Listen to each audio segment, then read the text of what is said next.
We stand at a fascinating juncture in the long unravelling of Putin's empire. For 3 years, the Kremlin has attempted to project power outward from the fridge. Yet the true corrosion is inward. It's no longer Ukrainian artillery that keeps the Kremlin awake at night, but the murmurs of its own people. Across 15 Russian regions this week, from Bryansk to Tatarstan, from the Black Sea to the Volga, the war has come home, not in speeches, not in slogans, but in fire. Ukraine's drones now hunt oil depots and refineries that once fueled the Russian advance. Bryansk burns. Volgograd burns. Crimea queues for petrol like it's 1991. Every detonation leaves another town without fuel, another family without work, another small crack in the myth of the invincible motherland. For years, the Kremlin could rely on two things, fear and fatigue. Now, according to the Levada Center, that last surviving fragment of independent Russian sociology, 2/3 of Russians want peace. They want talks, not conquest. Among the young, that rises above 80%. These are not foreign-funded liberals. They're students, shopkeepers, lorry drivers, mothers. They whisper the unthinkable. Enough. The war's statistics are grotesque and unequal. From the frozen Republic of Sakha to the mountains of Dagestan, the poor and the peripheral have carried the burden. 40 times more soldiers have died from Yakutia than from Moscow. Russia's vastness has become a graveyard for its poorest sons. The mothers who once wept quietly now weep aloud. They know that their boys were sent to die so that oligarchs' sons could live in a war that was purposeless. In a country that pumps oil like blood, Russians cannot fill their cars. Petrol is rationed. Food prices surge. Even in Nizhny Novgorod, drivers sleep in queues. The state that once promised stability can no longer guarantee diesel.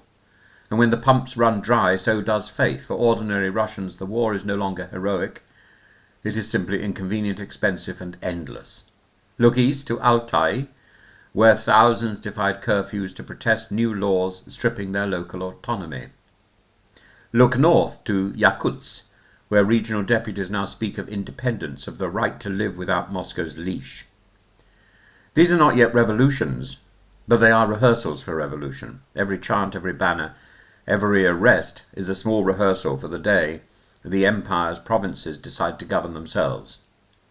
The Kremlin still pumps out the theatre of triumph, claiming victory in Donbass, while drone strikes light up the skies from Kursk and Belgorod. The contradiction is grotesque, but it's fueled by trolls on the internet and by propaganda.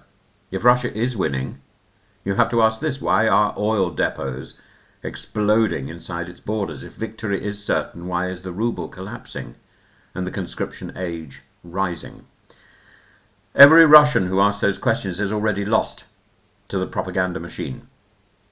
Kyiv's generals have learned a subtle art to make every drone strike a lesson in exposure. They do not just destroy machinery, they destroy mystique. Each explosion in Bryansk, each blackout in Crimea tells Russians, your emperor cannot protect you. He is snuggled into a smeg fridge. He's probably even dead. That is the true battlefield of 2025, the mind of the ordinary Russian citizen, once compliant, now quietly incredulous. Why is he not going to Hungary to negotiate? Oh, maybe he's not frozen out enough to actually be wheeled out in front of the public. Maybe his doppelgangers aren't available. Maybe they're all frightened of being arrested en route because Radek Sikorski said if they get anywhere near the Polish border, they will be diverted and taken to court.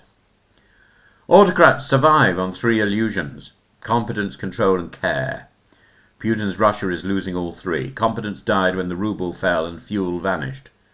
Control slipped when provincial protests were no longer instantly crushed.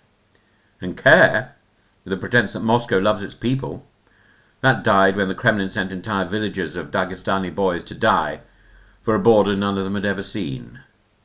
There is still no great uprising. The FSB still terrifies, the prisons still overflow, and yet somehow new hums.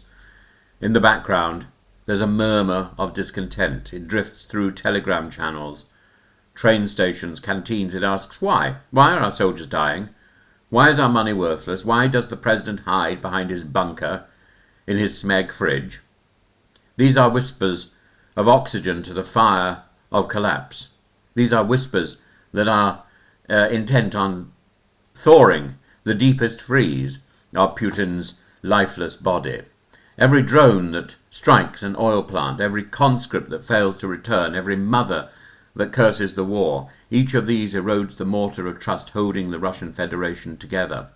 The Kremlin still claims to defend sovereignty, yet the only sovereignty it defends is the sovereignty of fear, and fear is a wasted asset. When history writes the fall of Putinism, and it will, the fall of Putinism, it will crash like ice toppling out of the fridge. It may not speak of battles or borders, but of boredom. Of the day the Russian people stopped believing that suffering was patriotic, stopped believing that the lollipop of Putin was something they had to suck. Empires rarely die from defeat. They die from disillusion. And tonight, and today, and tomorrow, and as this week creeps forward, as the air raid sirens wail, not in Kyiv but in Moscow, one can almost hear the faint, familiar sound of an empire beginning to crumble under its own lies, of the darkness of dusk, taking with it the illusion of power. The Russian system under this present Kremlin is eroding, is being eaten up by the night of doubt.